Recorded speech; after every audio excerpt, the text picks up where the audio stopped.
তিলোত্তমায় পা রাখতে চলেছে নির্বাসিত লেখিকা তসলিমা নাসরিন। প্রায় ১.৫ দশক পর বাংলায় আসছেন বিতর্কিত এই লেখিকা। ২০০৭ সালে বুদ্ধদেব ভট্টাচার্যের আমলে তাকে কলকাতা থেকে বিতাড়িত হতে হয়েছিল। তবে বিজেপির সরকারের শাসনকালে সেই তিনি আসছেন আবারও কলকাতায়। ২০০৭ সালের ২১শে নভেম্বর তসলিমার বিরুদ্ধে মৌলবাদী আন্দোলনে উত্তাল হয়েছিল কলকাতা। তসলিমার দ্বিখণ্ডিত উপন্যাসের প্রকাশ ঘিরে উত্তাল হয়ে ওঠে তিলোত্তমা। সেই সময় রাজ্যের মুখ্যমন্ত্রী ছিলেন বুদ্ধদেব ভট্টাচার্য। কলকাতার উত্তাল পরিস্থিতি সামাল দিতে সেনা নামাতে হয়েছিল। সেই পরিস্থিতি সামাল দিতে কলকাতা ছাড়তে হয়েছিল তসলিমাকে। তারপর আর কলকাতায় ফেরেননি তিনি। বারবার ফিরতেও চেয়েছিলেন তিনি, কিন্তু তা সম্ভব হয়নি। বর্তমানে রাজ্যে রাজনৈতিক পালাবদল ঘটেছে, শাসন ক্ষমতায় বিজেপি। পালাবদলের পরই তসলিমাকে ফেরাতে সরব হন বিজেপির রাজ্য সভাপতি শ্রমিক ভট্টাচার্য। বিজেপি ক্ষমতায় আসার পর বারবার মুখ্যমন্ত্রী বলেছেন বিজেপির শাসনকালে ভয় আউট, ভরসা ইন। আর সেই ভরসার উপর ভর করে কলকাতায় আগামী অগাস্টের ১ তারিখ রবীন্দ্র সদনে মৌলবাদী বিরোধী কবি সাহিত্যিকদের এক অনুষ্ঠানে যোগ দেবেন লেখিকা তসলিমা নাসরিন। এই অনুষ্ঠানের কথা তসলিমা নাসরিন নিজের ফেসবুকে পোস্ট করেন। এই অনুষ্ঠান নিয়ে আমরা উদ্যোক্তাদের সঙ্গে কথা বলেছিলাম। আমাদের বাঙালিদের যে কয়েক হাজার বছরের যে সভ্যতা, সেখানে কোনো লেখককে আমরা তাড়িয়ে দেব এটা আমরা ভাবতে পারি না। কিন্তু যে কোনো কারণে হোক ২০০৭ সালে লেখিকাকে এখান থেকে তাড়ানো হয়েছে। তার নির্বাসিত জীবন, যেটা বাঙালি সংস্কৃতির সঙ্গে মেলে না। তখনও আমরা চেষ্টা করেছিলাম বামফ্রন্টের আমলে লেখিকাকে ফিরিয়ে আনার।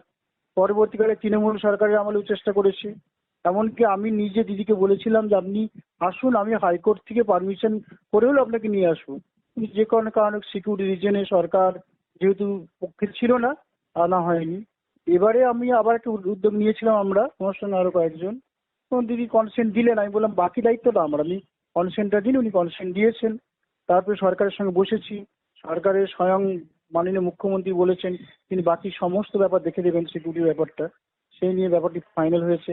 রবীন্দ্র সদন অলরেডি বুক হয়ে গেছে। ৫ তারিখে অনুষ্ঠান হবে, ১ তারিখে অনুষ্ঠান হবে। দিদির সঙ্গে কথা হয়েছে? হ্যাঁ, দিদির সঙ্গে প্রতিদিনই দুবার করে কথা হয়। দিদির সঙ্গে কথা হচ্ছে, প্রশাসনের সঙ্গে কথাবার্তা চলছে, যাতে একটা নিশ্চিদ্র তার জন্য নিরাপত্তা ব্যবস্থা করা যায়। নিরাপত্তা কি বাড়ানো হবে, কিছু এরকম কিছু বলা হ্যাঁ, হয়েছে? সম্পূর্ণ রকমের নিশ্চিত নিরাপত্তা ব্যবস্থা থাকবে। তার আসা যাওয়া প্রতিটা মুভমেন্ট নিরাপত্তা থাকবে।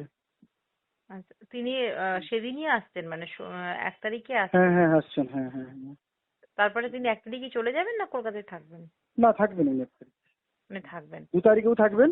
২ তারিখে আমরা একটা প্রেস মিটের ব্যবস্থা করবো কলকাতায়, ওনার একটা পছন্দসই জায়গায়।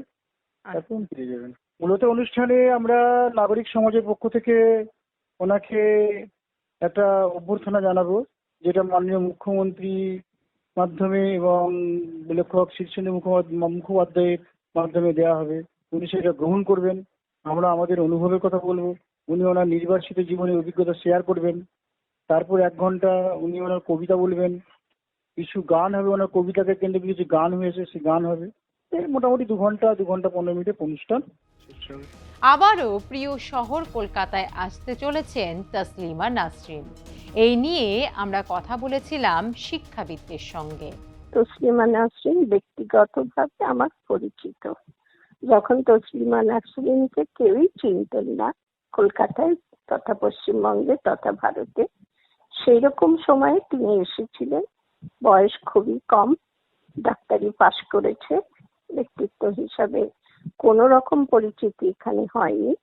সেরকম সময়ে একটি ব্যক্তির মাধ্যমে তিনি আমার বাড়িতে এসেছেন, খেয়েছেন, তার সঙ্গে আমার পরিচয় ঘটেছিল।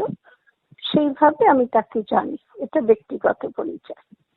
সেই পরিচয় আর কত প্রলম্বিত হয়নি, আমার নিজেরও ইচ্ছা করেনি। এটা হচ্ছে ব্যক্তিগত পরিচয়ের দিক থেকে বললাম। দ্বিতীয়ত, তিনি একজন বিতর্কিত ব্যক্তিত্ব। এখন আমার শুধুমাত্র সামান্য একটি বক্তব্য আছে, তিনি নিজের দেশে কেন থাকতে পারলেন না সেটা আমি আজ পর্যন্ত বুঝতে পারি না। এবং আমার যেটা নৈতিক বোধে লাগে, আমার যদি নিজের দেশের এটা বলে আমি শেষ করব। আমার তো যদি নিজের দেশ সম্পর্কে কিছু বলার থাকে, নিজের দেশের নেতৃত্ব যাদের হাতে তাদের সম্পর্কে কিছু বলার থাকে, তাহলে আমার দেশেই বসেই আমি সেটি বলবো। যত শাসানি আমাকে দেওয়া হোক, যত হুঙ্কার আমাকে দেওয়া হোক, মৃত্যু ভয় দেখানো হোক, আমি নিজের দেশ ছাড়বো না। অন্য দেশের হাত ধরে নিজের দেশ ছাড়বো না, এবং নিজের দেশ ছেড়ে সেই দেশে বসে নিজের দেশের নিন্দা কথন করব না। এটা আমার নিজের নৈতিক বোধ, নিজের জীবন দর্শন। সেদিক থেকে আমি তসলিমা নাসরিনকে সেদিক থেকে আমি সমর্থন করতে পারি না। তিনি কেন অন্যের আশ্রিত হয়ে অন্য দেশে বসে নিজের দেশের বিরুদ্ধে বলবেন? আর সব মানুষই কি মৌলবাদী? মৌলবাদের বিরুদ্ধে কথা বলার জন্য একজন ব্যক্তি পৃথিবীতে রয়েছেন, সেরকমই যেন তিনি মনে করেন। লেখিকা হিসেবে আমার তাকে ভালো লাগে, তার লেখন ক্ষমতা আছে, তিনি লিখতে পারেন, দক্ষতা আছে। কিন্তু ব্যক্তি মানুষটিকে আমার অপরিণত মস্তিষ্ক মনে হয়। নিজে যা ভাবেন সেটাকেই বড় করে দেখেন। সার্বিক দৃষ্টিভঙ্গি, পরিচ্ছন্ন স্বচ্ছ দৃষ্টিভঙ্গি তার নেই বলেই আমি মনে করি। অতএব এই ব্যক্তিত্ব কলকাতায় আসছে, কেন আসছে সেসব বিষয়ে কিছু মাত্র আগ্রহ আমার নেই, এবং বলবারও আগ্রহ বোধ করছি না। ওনাকে শুভেচ্ছা জানাচ্ছি, উনি আসছেন। আমাদের তো একটা বদনাম হয়েছিল বাঙালি জাতির। উনি বাংলাদেশ থেকে বিতাড়িত, উনি ভারতে ঢুকেছেন, পশ্চিমবঙ্গে থাকতে চেয়েছিলেন, পশ্চিমবঙ্গের মাটিকে উনি বাংলাদেশ দেখতে চেয়েছিলেন। কিন্তু তাকে যে অসভ্যতার সাথে, যে নির্মমতার সাথে বাম আমলে তাড়িয়ে দেওয়া হয়। যারা গণতন্ত্রের কথা বলে, যারা বাক স্বাধীনতার কথা বলে, যারা মানুষের মুক্তির কথা বলে, যারা চিন্তার স্বাধীনতার কথা বলে, তারা তাড়িয়ে দিয়েছিল কটা ভোটের জন্য, শুধু কয়েকটি ভোটের জন্য।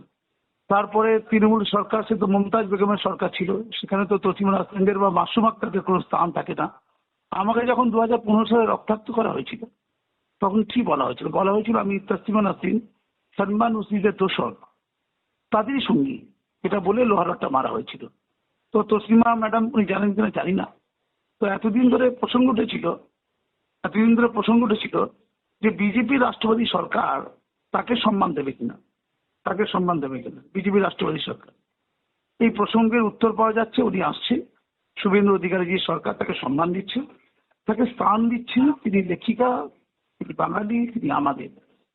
তার চিন্তা চেতনা আলাদা হতে পারে, তার সাথে মতান্তর হতে পারে। মনান্তর কেন? মনান্তর হিংসার জায়গায় যাবে কেন? না জায়গায় যাবে। আমরা তাকে শুভেচ্ছা জানাচ্ছি। তার বিষয়ে যদি তার লেখা নিয়ে কোনো প্রশ্ন জাগে, তিনি বিতর্ক হতে পারে, আলোচনা হতে পারে, চ্যালেঞ্জ করতে পারে। কেউ পেন দিয়ে পেনের যুদ্ধ হয়, তরোয়াল দিয়ে পেনের যুদ্ধ হয় না। আমরা কি করেছি? আমরা লাঠি, সোটা, তরোয়াল দিয়ে পেনের সাথে লড়ছি। সবসময় মনে রাখতে হবে যে তরোয়ালের চেয়েও পেন শক্তিশালী। তসলিমা নাসরিন বাংলায় আসছেন, তার মানে তার পেন জিতে গেছে, তরোয়াল হেরে গেছে। ধন্যবাদ, উনি আসুন। এই ভালো থাকবেন। কি রে, তোর বেশ র্যাশ হয়েছে দেখছি। হ্যাঁ রে, কি করবো বলতো, র্যাশগুলো কিছুতেই কমছে না। অনেক কিছু ইউজ করলাম, তবুও কমছে না। আমার মনে হয় তোকে কোনো একজন ভালো ডার্মাটোলজিস্টের কাছে দেখানো উচিত। তুই ঠিক বলেছিস, কিন্তু কোনো ভালো ডার্মাটোলজিস্ট থাকলে একটু সাজেস্ট কর না প্লিজ। এই তোর তো একবার র্যাশ হয়েছিল না? তুই কোথায় দেখিয়েছিলিস? তুই একবার গৌরীদেবী হসপিটালসে দেখাতে পারিস, ওখানে ভালো এক্সপিরিয়েন্স ডার্মাটোলজিস্ট আছে। আমারও সেম প্রবলেম হয়েছিল, এখন ওখানে ট্রিটমেন্ট নিয়ে আমি এখন ঠিক আছি।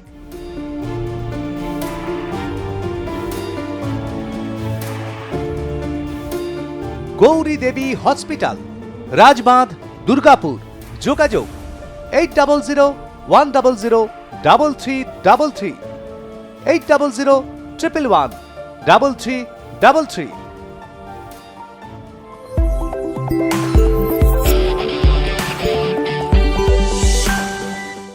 উদ্যোক্তাদের বক্তব্য, অগাস্টের 1 তারিখ এই অনুষ্ঠানটি কোনো সরকারি বা রাজনৈতিক অনুষ্ঠান নয়।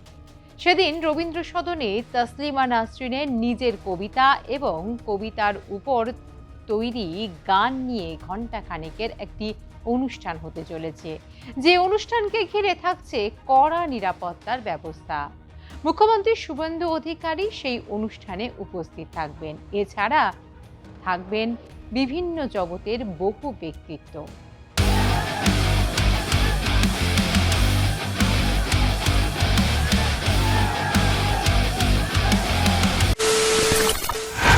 খবরের নামে প্রতিদিন সন্ধে আপনার ড্রয়িং রুমে কি শুধুই চিৎকার চেঁচামেচি খেয়ে আসে? বিতর্কের নামে চলে গালাগালি আর কাদা ছোড়াছুড়ি। এবার সময় পরিবর্তনের, কারণ আমরা কান ফাটানো চিৎকারে বিশ্বাস করি না। আমরা বিশ্বাস করি খবরের সত্যতায়। আমরা কোনো পক্ষের হয়ে গলা ফাটাই না, আমরা সাধারণ মানুষের হয়ে প্রশ্ন তুলি। চিৎকার নয়, শুধু খবর হবে যেখানে বিতর্ক আছে কিন্তু কুৎসিত ঝগড়া নেই। সঠিক তথ্য, বিশ্বস্ত খবর। নজর রাখুন আর প্লাস নিউজে।